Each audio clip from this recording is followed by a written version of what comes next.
नमस्कार विद्यार्थी मित्रांनो, एके एज्युकेशन या यूट्यूब चॅनलमध्ये मी तुमचं सर्वांचं स्वागत करते। आज मी तुम्हाला कमी वेळेत गुणाकार कसा करायचा याची एक नवीन पद्धत सांगणार आहे। ही जी पद्धत आहे ही पद्धत 100च्या जवळ असणाऱ्या संख्येंसाठीच काय आहे उपयोगी आहे।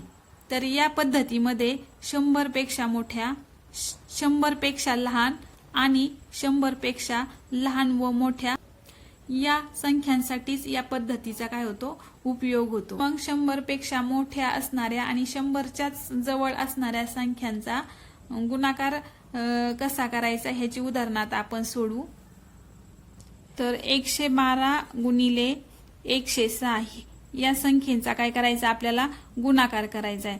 तर या पद्धतीने गुणाकार कसा करायचा, तर 112 हे 100 पेक्षा कितीने मोठे आहेत, तर 12 ने मोठे आहेत। मोठे आहे म्हणजे प्लस 12 घ्यायचे। त्यानंतर 106 हे 100 पेक्षा कितीने मोठे आहेत, तर प्लस 6 ने काय आहेत मोठे आहेत। आता 6 112 मध्ये मिळवले तर आपल्याला 118 मिळतात आणि 106 मध्ये 12 मिळवले तरी आपल्याला काय मिळतात 118। मग हे 118 इथे लिहून घ्यायचे। त्यानंतर आपल्याला काय करायचंय, ह्या दोघांचा काय करायचा आहे गुणाकार करायचा आहे। 12चा आणि 6चा काय करायचा आहे गुणाकार करायचा आहे। तर 12चा आणि 6चा गुणाकार किती होतो 1272 आणि हे 72 इथे लिहून घ्यायचे। तर हे आपल्या काय आला हा संख्यांचा गुणाकार आला। बघा किती 2च मिनिटांमध्ये, समजा 2 मिनिटंही नाही लागले, 1 मिनिटात आपलं हे उत्तर आलं। जर आपली प्रॅक्टिस जर झाली तर आपल्याला 1 मिनिट सुद्धा लागणार नाही। तर अशाच प्रकारचं आपण अजून एक उदाहरण घेऊ। 118 गुणिले 107, 118 गुणिले 107।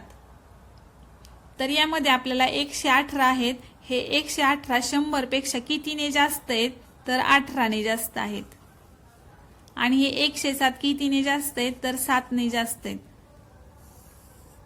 तर मग काय करायचं आपल्याला, आता हे जे 18 आहेत हे 18 इकडच्या संख्येमध्ये काय करायचे प्लस करायचे आणि हे 7 इकडच्या संख्येमध्ये काय करायचे प्लस करायचे। जर 118 मध्ये 7 मिळवले तर किती येतात 125 येतात। किती येतात 125 येतात। आणि हे 18 107 मध्ये मिळवले तर किती येतात 125 येतात। 125 काय करायचे आपल्याला इथं लिहून घ्यायचे, 125 हे लिहायचे। त्यानंतर आपल्याला 18चा आणि 7चा काय करायचा आहे गुणाकार करायचा आहे। ह्या दोघांचा काय करायचा आहे गुणाकार करायचा आहे। 18 7 किती झाले मग 126। आता इथे आपल्याला एक गोष्ट लक्षात ठेवायची आहे की इथं आपल्याला 2च अंकी संख्या आली पाहिजे, 3 अंकी संख्या आली तर आपलं काय होणार आहे उत्तर चुकणार आहे। म्हणून आपल्याला हे जे 26 आहे इकडचे एकक आणि दशकचे हे 26 आहे तसे इथं लिहून घ्यायचे। हे 26 आहे तसे लिहून घ्यायचे आणि हा जो 1 आहे हा 1 काय करायचा या शेजारच्या डावीकडच्या अंकामध्ये काय करायचा मिळवायचा। म्हणजे 5 अधिक 1 किती झाले 6, हे 6 इथं लिहून घ्यायचे आणि हे शिल्लक राहिलेले 12 आहे तसेच इथं लिहून घ्यायचे। म्हणजेच आपल्या या गुणाकाराचं उत्तर किती आलं 12626, 12626। यानंतर आपण अजून एक उदाहरण सोडवू। तर 104 गुणिले 102 हे जे उदाहरण आहे, आता हे उदाहरण हे आपल्याला त्याच पद्धतीने सोडवायचं आहे। तर 104 हे 100 पेक्षा कितीने मोठे आहेत 4 ने मोठे आहेत। 102 हे 2 नी काय आहेत 100 पेक्षा मोठे आहेत। तर काय करायचंय आपल्याला इथं ह्या दोघांचा काय करायचा गुणाकार करायचा आणि 104 मध्ये जर 2 मिळवले तर किती येतात 106 येतात आणि 102 मध्ये 4 मिळवले तरी किती येतात 106 येतात। म्हणजे या तिरकस संख्येमध्ये या संख्या जर मिळवल्या तर काय होतं उत्तर आपल्याला दोन्हींचंही सारखंच मिळतं। तर आपल्याला हे 106 लिहून घेतले आपण आणि नंतर काय करायचं आपल्याला ह्या दोघांचा गुणाकार करून घ्यायचा। ह्या दोघांचा गुणाकार किती येतो 8 येतो। तर ह्या दोघांचा गुणाकार जर 8 आलाय तर 8 हे एकच अंकी संख्या झाली। आपल्याला 2 अंकी संख्या पाहिजे म्हणून आपल्याला काय करायचंय 8च्या अगोदर 0 लिहून घ्यायचंय। म्हणून आपल्याला इथं काय करायचं आहे अगोदर 0 लिहायचा आणि मग 8 लिहायचे। हे आपलं बरोबर उत्तर आहे। लहान संख्यांचा काय करणार आहे, गुणाकार घेणार आहे. तर लहान संख्यांमध्ये आता आपण 96 गुणिले 92, 96 गुणिले 92 ही जी संख्या आहे, वरती आपण 100 पेक्षा मोठ्या असणाऱ्या संख्यांसाठी जी पद्धत वापरली तीच पद्धत आपल्याला इथं वापरायची आहे. फक्त आपण वरती काय करणार आहे, बेरीज केली होती आणि इथे खाली काय करणार आहे, वजाबाकी करणार आहे. तर आपल्याला 96 गुणिले 92 ही जी ह्या संख्यांचा जो गुणाकार आहे तर तो गुणाकार करून घ्यायचा आहे. तर इथे 96 हे 100 पेक्षा कितीने कमी आहेत, तर 4 ने कमी आहेत, म्हणून -4 लिहायचे, -4. त्यानंतर आपल्याला 92 हे 100 पेक्षा कितीने कमी आहेत, तर 8 ने कमी आहेत, म्हणून -8 करायचे.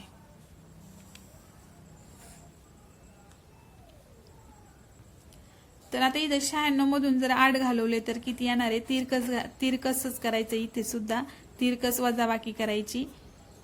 96 मधून 8 गेले तर 88 शिल्लक राहणार आहे आणि 92 मधून 4 गेले तरी 88 शिल्लक राहणार आहे. आता आपल्याला काय करायचं आहे, नेहमीप्रमाणेच ह्यांचा काय करायचा आहे, गुणाकार करायचा आहे. मग यांचा गुणाकार किती येतो, 8 चोक 32, तो इथं लिहून घ्यायचा. तर अशा प्रकारे आपल्याला 96 गुणिले 92 याचं उत्तर किती आलं, 8832. 86 गुणिले 91, 86 गुणिले 91 या उदाहरणामध्ये 86 हे 100 पेक्षा कितीनी लहान आहेत, तर -14 काय आहेत, ते लहान आहेत. आणि 91 हे 100 पेक्षा 9 ने काय आहेत, लहान आहेत. आता इथे पण आपल्याला काय करायचंय, 86 मधून 9 काय करायचेत, वजा करायचेत आणि 91 मधून 14 वजा करायचेत. 86 मधून 9 वजा केले काय आणि 91 मधून 14 वजा केले काय, उत्तर एकच मिळतं, ते म्हणजे आपल्याला 77. किती मिळतं, 77. तर आता इथे आपल्याला काय करायचं आहे, 14 आणि 9चा काय गुणाकार करायचा आहे. मग 14 9 किती, 126. पण इथे आपल्याला 2च अंकी संख्या लागतात. ह्या किती आल्यात, 3 अंकी संख्या आल्यात.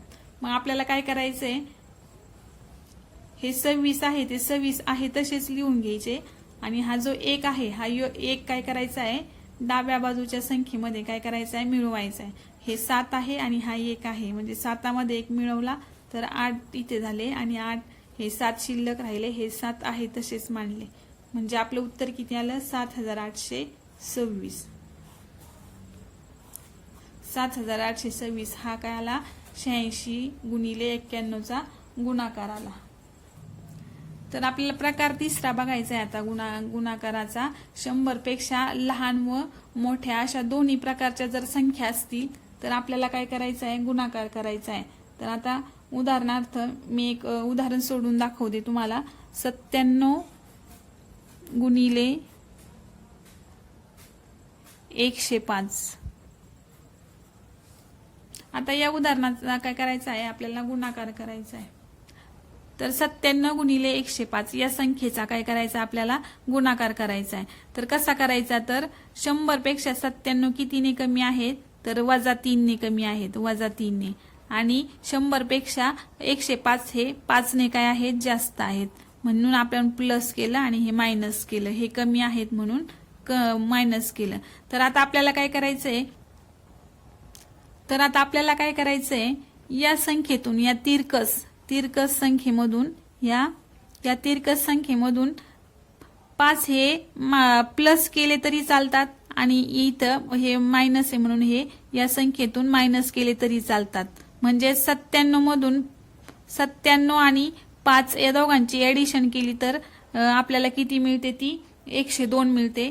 आणि 105 मधून 3 गेले तर आपल्याला 102च मिळतात. म्हणून वजा केले काय आणि वजा बाकी दोन्ही संख्येची तरी आपल्याला मिळणार उत्तर हे एकच मिळतं. म्हणून हे 102 इथं लिहून घेतले.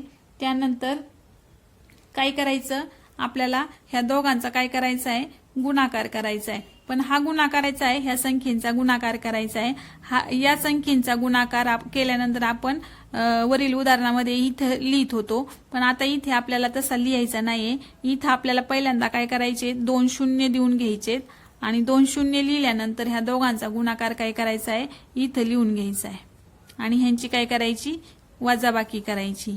आता ह्यांची वजाबाकी केली तर वजाबाकी किती येणार आहे? 10,185। 10,185। आता या संख्यांमध्ये आपल्याला एक संख्या ही 100 पेक्षा मोठी आहे आणि एक संख्या काय आहे? 100 पेक्षा लहान आहे। म्हणून आपण काय केलेले इथं वजा आणि प्लस असे दोन साइन देऊन घेतलेले आहेत। या 97 आणि 5 ची बेरीज केली तरी आपल्याला 102च मिळतात आणि 105 आणि 5 मधून वजा 3 केले तरी आपल्याला 102 मिळतात। त्यानंतर आपण ती संख्या इथं लिहिली, त्यानंतर 2 शून्य लिहून घेतले आणि 5 आणि 3चा काय केला? गुणाकार केला। तो इथं शून्यांच्या खाली लिहिला आणि वजा त्यातून आपण केले आणि आपण वजाबाकी केली तर आपलं उत्तर किती आलं? मग हे 10,185 एवढं उत्तर आलं ह्या गुणाकाराचं, 97 गुणिले 105चं।